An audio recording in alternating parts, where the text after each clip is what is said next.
La radioprotection vise à empêcher et à réduire les effets nocifs des rayonnements sur les personnes et l'environnement. Elle est réglementée par des directives européennes et par le droit français dans le Code de santé publique et celui du droit du travail. Nous sommes tous exposés à la radioactivité naturelle. En France, elle est de l'ordre de 2,4 millisieverts, dose à laquelle s'associe l'irradiation artificielle, essentiellement représentée par l'irradiation médicale.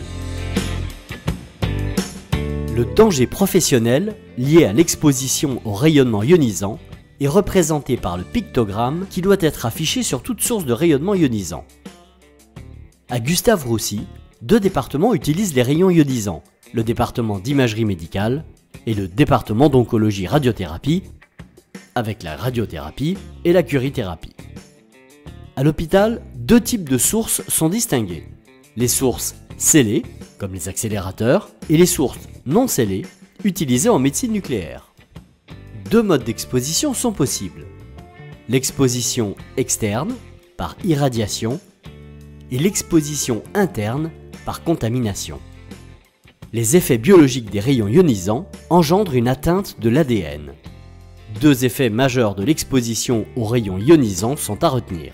L'effet à seuil, réversible, l'exemple le plus courant est le coup de soleil, et l'effet aléatoire différé, qui peut arriver des années après, et on peut ici parler de cancer radio-induit. Il existe une radiosensibilité des organes, avec des différences entre les organes. C'est le facteur de prépondération tissulaire. La radioprotection obéit à 3 grands principes. La justification, qui s'applique aux patients et qui est guidée par la balance bénéfice-risque. La limitation, qui elle s'applique aux salariés et définit des doses d'exposition individuelles maximales à ne pas dépasser.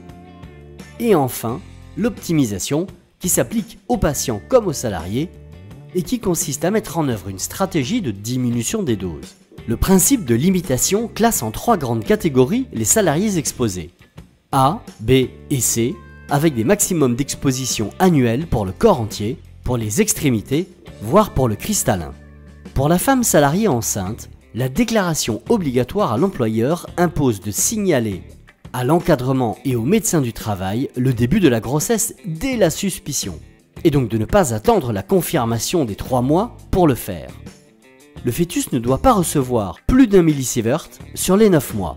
Un dosimètre sera confié à la salariée et en fonction du poste occupé, un aménagement sera proposé.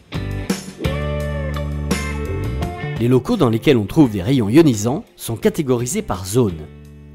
Zone identifiée par des trèfles de couleur, avec pour chacune un suivi dosimétrique spécifique. A noter que le dosimètre passif est obligatoire dans toutes les zones, à partir de la zone verte, jaune, orange et rouge. Le port du dosimètre passif doit être complété par celui du dosimètre opérationnel. Pour d'autres catégories de salariés, d'autres suivis dosimétriques existent, comme la bague en médecine nucléaire ou le dosimètre cristallin pour les radiologues interventionnels. Un exemple de zonage. Lors du fonctionnement du scanner, la zone passe en zone contrôlée.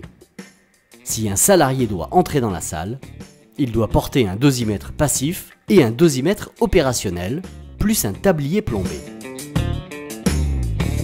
La radiothérapie est un autre exemple de zonage. Ici, en cours de traitement, la salle est interdite. Même principe en curithérapie, lorsque le traitement est lancé, l'accès est interdit. 3 règles de radioprotection sont à retenir. Le temps, le plus limité possible dans la zone irradiée, la distance par rapport à la source et l'abri derrière un écran.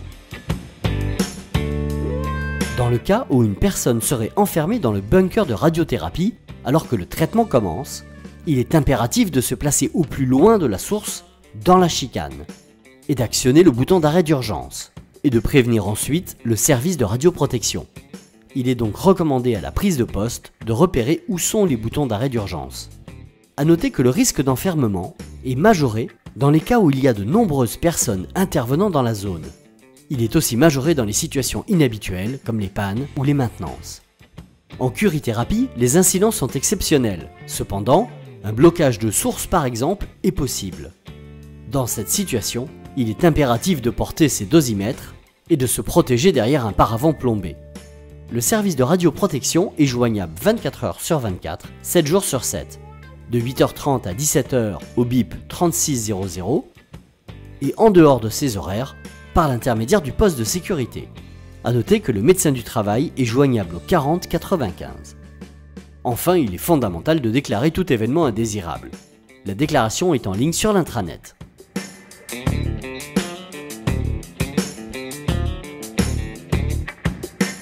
Vous l'aurez compris, la radioprotection est l'affaire de tous, du patient, du salarié, du public et de l'environnement. N'hésitez pas, à la moindre question, au moindre doute, nous sommes là pour répondre à vos questions.